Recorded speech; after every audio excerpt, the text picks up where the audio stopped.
Hi, here we are at Braeburn Lodge, getting ready to head out down the trail.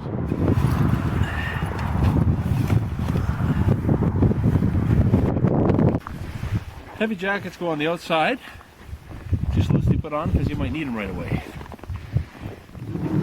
All the camping stuff is in the wrapper because we need it when we stop. The stuff for quick stops is in the first lids here, the inletted Rubbermaids, and put those on loosely because we can get those easily in there.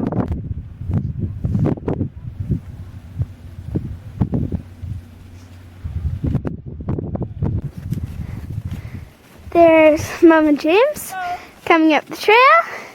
Hi! Hi!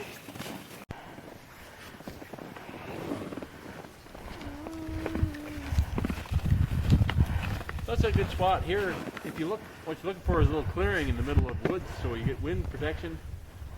But the thing to watch for is trees that'll fall on you. So these are all healthy trees.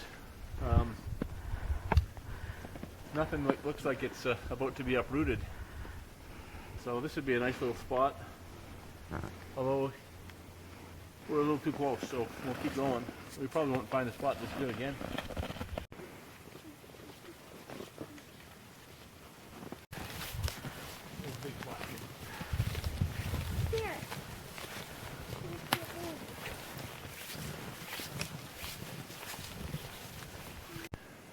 In the wintertime, you want to find is a place with lots of dead wood. So this qualifies. This stuff you can knock down just by hand. We're making our little trail system. The snow will consolidate. After a while, we'll be able to walk it without snowshoes.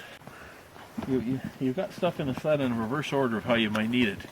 So we got our coats over there. That was the first thing we took off. Because you never know, it might get cold, so we need our coats right away. So you have them on a separate line. Then this main line holding down our wrap has got sleeping bags, sleeping pads, tent, and our stove, because we'll only need those when we stop. So they're the last things. And then we've got a Rubbermaid container with stuff that we might need quickly too. So in there I've got a kerosene stove and a few other gears. Hi, James. Off this big tree here. We're gonna put it into pieces and then put it on our fires.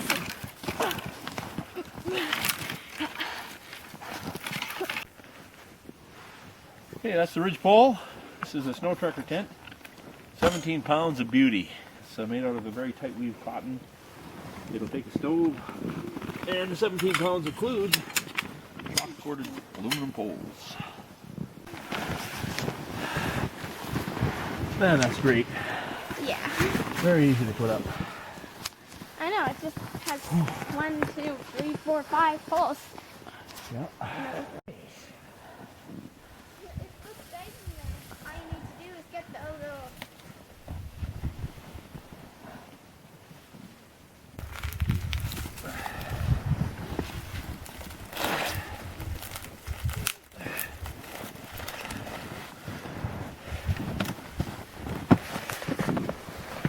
You put the spouts on there, Jane.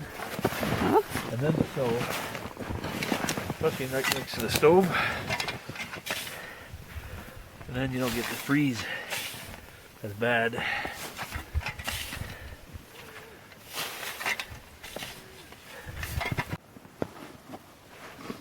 I like winter camping. You can never have too much rope.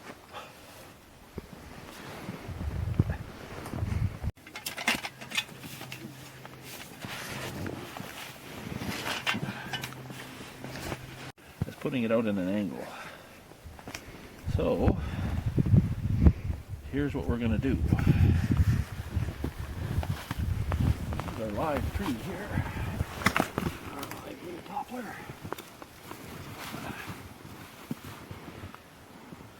Give ourselves more space inside. We're having these out at an angle. Because you guys are getting bigger and bigger. You used to be small little kids. Now you're like giants. We're not that big. You're giants. We're not Tell even as big as you. You're plenty big enough. I'm not even the tallest in my class. Okay, Shorty. I guess I need the rope again. Can you throw it here? Hinge the rope with the good old Zippo. The Zippo always works, as long as it's fuel with it. Measure twice, cut once.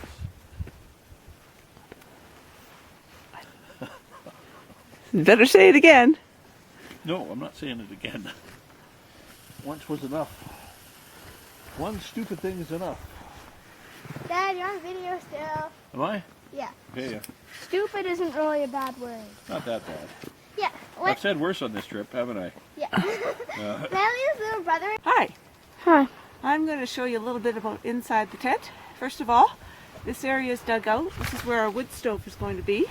This is our sleeping platform. It's higher, and as our first layer we have these cotton tarps that were very good about wrapping up our load, and now they have another use. Oh, one thing about winter camping, the snow is very comfortable to sleep on because it fits to your body. First step, everyone has a handy dandy thermarest, and we just one thing, when it's this cold, these things won't inflate on their own, so you have to blow them up by hand. Oh, I haven't used the stove for a while. There's some birds in it. You're getting a bit rusty. Just to build a new one here someday. So, take out the pipe.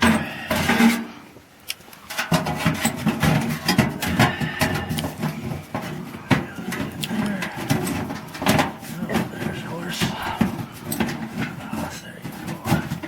Okay.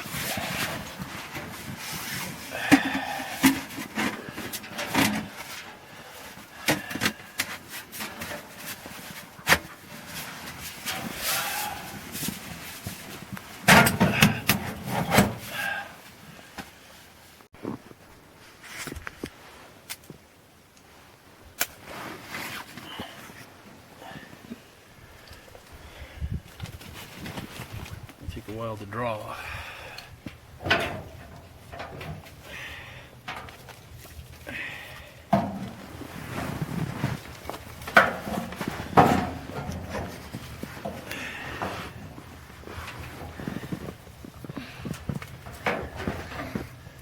Anything to say, Greg? Oh, it's working okay. A bit of an angle. Have to work on that a bit.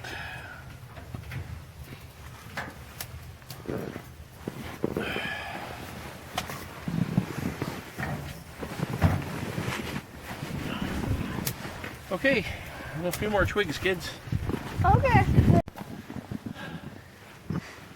I like these saws. This is a Baco timber, very, very coarse. I like it better than Swede saw because it's more reliable. You never have to worry about breaking or bending a blade. So it's just a little slower. It's a good workout. Just a little slower than Swede saw, but it's more reliable. So that's the Baco Pro Cut. So you can look at our starting wood pile there by the tent.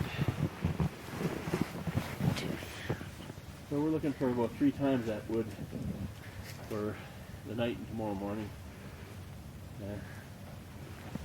Well, if it goes out, we've got our twig pile. And this is all just standing dead wood within about a 45-foot radius. People say you're not supposed to burn wood because you leave no trace. But in forests, it's a little wild. You're actually improving the forest by getting rid of all this dead stuff. This new stuff grow in. So it's actually, as long as you don't overdo an area, it's actually a good thing to use do a little bit of wood cutting in a forest. It actually improves the forest, as long as you're not killing live trees. Baco Timber Pro Cut. That's the saw. Like Kate's. Yep. Okay.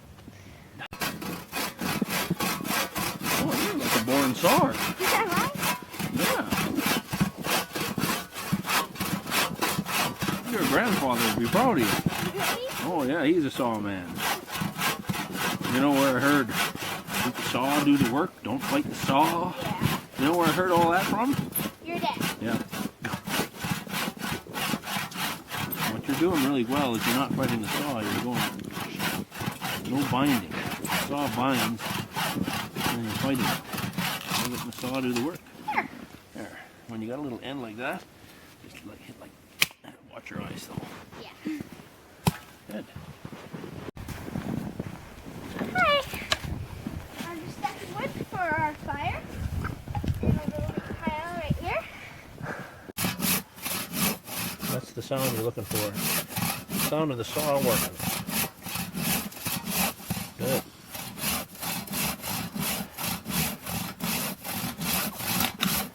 Nice. That's really good.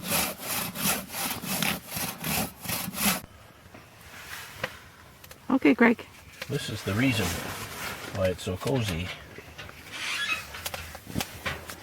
All those BTUs creating a little bubble of hot air. And drying out all our gear and making winter camping a little nicer. And having good company helps too. Okay, it's a beautiful morning. We've woke up. So here's our little stove setup. This is the heart of the winter camping, which makes it very comfortable. So this is a stove I made myself. I wanted to show you a couple of things. First of all, you see a rivet here. Rivet here, that's a baffle. So what happens is the fire has to go all the way up and over as it rushes up the chimney. So therefore this top, at nighttime you can see the top gets red hot. Without the baffle, these rectangular stoves gets a bit red hot here, and then the stove pipe gets red hot. This stove pipe doesn't get red hot. You don't want the stove hot, you want the stove top hot. So that's baffle does the job. So I'd never make a rectangular stove without that baffle. And there's our pipe going out. And there's a boy who survived the night even though he slept in the snow. There's a girl who also survived the night, although she was at the back, which we call the refrigerator. It's quite cold back there. And there's a mother. Hi. There. And she also survived once she had her coffee. Yeah. Yeah. All right. So what do you think of winter camping, guys? I like It's it. great. All right. Now I got to pack up and go home. Leave. I told you already. Just one on to empty the stove. It's really handy to have these wire handles on it, because then you can carry it when it's still a bit hot. This is So water. it's handy. No matter how hard I try to keep the snow off stuff, seems that I'm sometimes unsuccessful. So this is all nesting pipe, and that all fits inside the stove box. So pretty handy. This is the first time for a while that we've had all the wood that we needed, and I think the rule is you cut twice as much as you think you need, and that'll be just about perfect. So we had enough heat for the whole night. I did let it go out once, had to start a fire in the morning time when somebody was saying, "My face is cold." I was at the very back of the tent. Okay. Any final words? I love winter camping, and I hope you do too, because it's really fun and you should do it. Yeah.